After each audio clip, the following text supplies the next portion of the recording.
Hello friends, दोस्तों आज की इस वीडियो में मैं चेक बाउंस के केस में आरोपी के लिए कुछ लीगल टिप्स लेकर आया हूं, जिसको अपनाकर वो जो है 138 के केस में अपना बचाव कर सकते हैं। दोस्तों चेक बाउंस के केसेस पर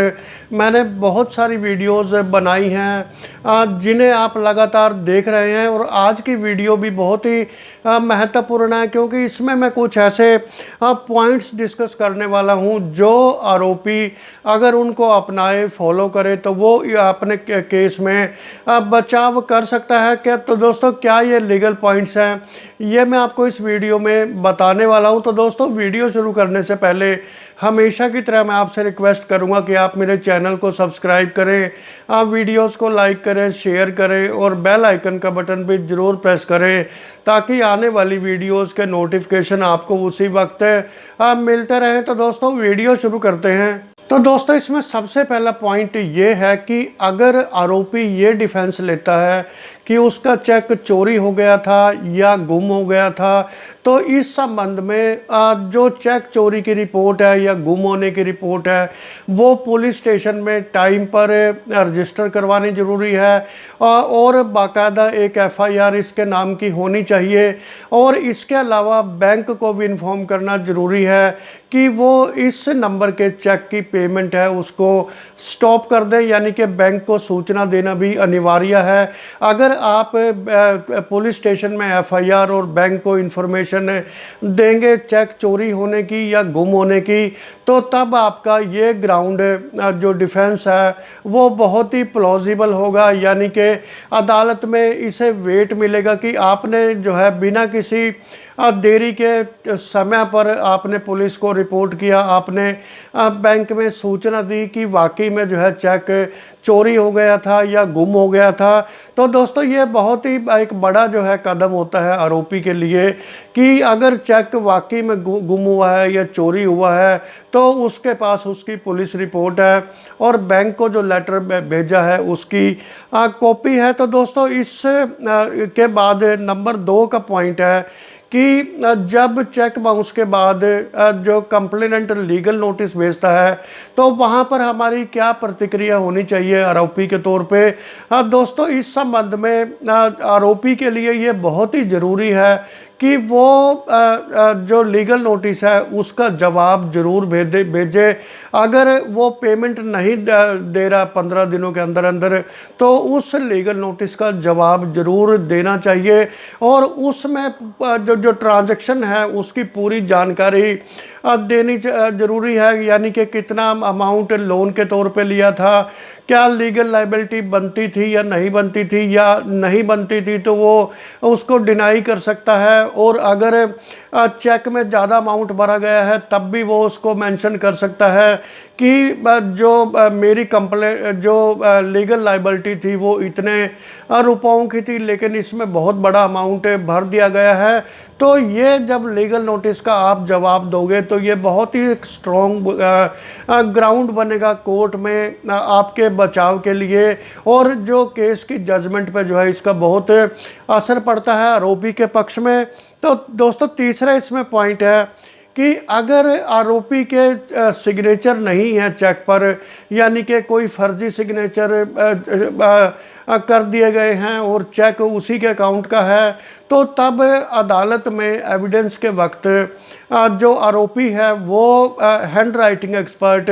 या फोरेंसिक एक्सपर्ट की गवाही करवा सकता है, जिससे ये साफ हो जाएगा कि ये चेक पर सिग्नेचर मैनिपुलेटेड हैं या जेन्युइन है। तो ये भी एक बहुत बड़ा जो है ग्राउंड होगा आरोपी के बचाव के लिए। इसके बाद दोस्तों, अगला पॉइंट है कि अगर मान लीजिए कोई लोन लिया है कंप्लेंट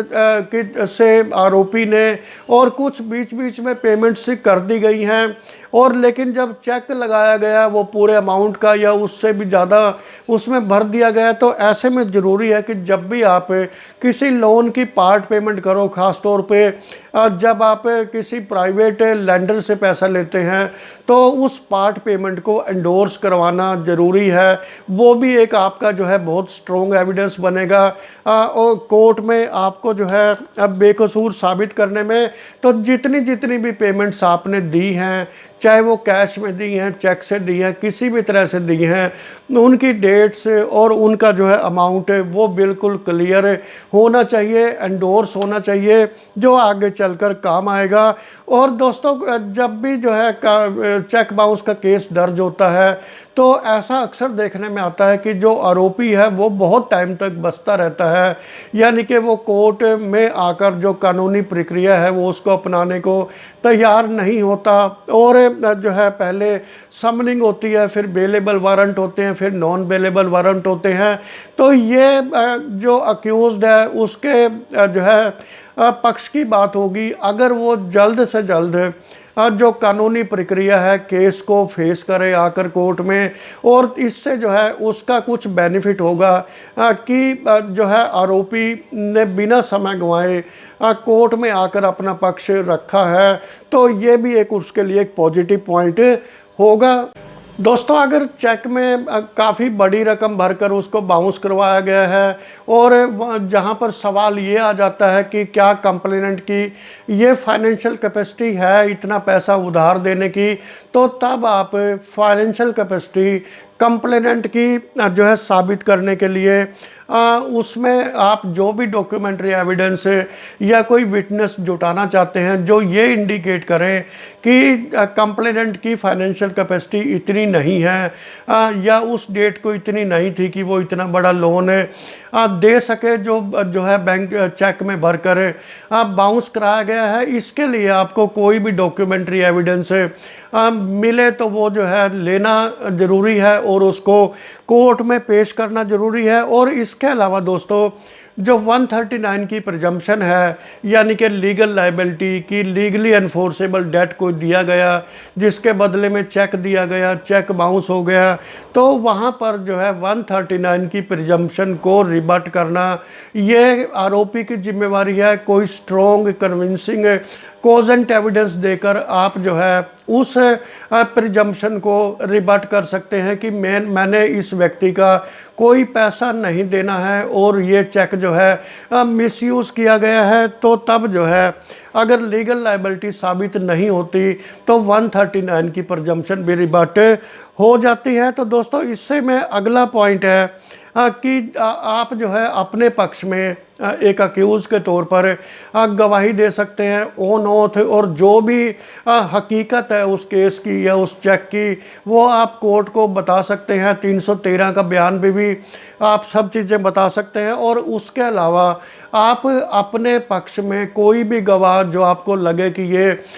इसकी गवाही मेरे पक्ष में होगी तो केस पर असर पड़ेगा, तो आप उस व्यक्ति की गवाही करवा सकते हैं, या कोई भी डॉक्यूमेंट्री एविडेंस है वो भी आप दे सकते हैं जो ये जुटलाए कि जो लीगल लाइबिलिटी है वो नहीं है और जो चेक है वो मिसयूज़ किया गया है या गुम हुआ है या चोरी हुआ है, या जो कंप्लेनेंट की कोई फाइनेंशियल कैपेसिटी इतनी नहीं थी कि वो इतना बड़ा लोन दे सके। तो दोस्तों ये कुछ महत्वपूर्ण पॉइंट्स हैं जो आरोपी को अपनाने चाहिए और अपने केस में बचाव करने के लिए, क्योंकि चेक बाउंस के केस में जहाँ तक कन्विक्शन की बात है तो मैक्सिमम कन्विक्शन होता है, कुछ ही परसेंट जो है एक्विटल होता है। लेकिन अगर स्ट्रॉन्ग एविडेंस अक्यूज़ के पास है और उसने इन स्टेप्स को फॉलो किया है तो तब उसका कोई केस में बचाव संभव है। तो दोस्तों आज के इस वीडियो में इतना ही, मिलता हूँ एक नई वीडियो के साथ। Have a very nice day, tata bye bye.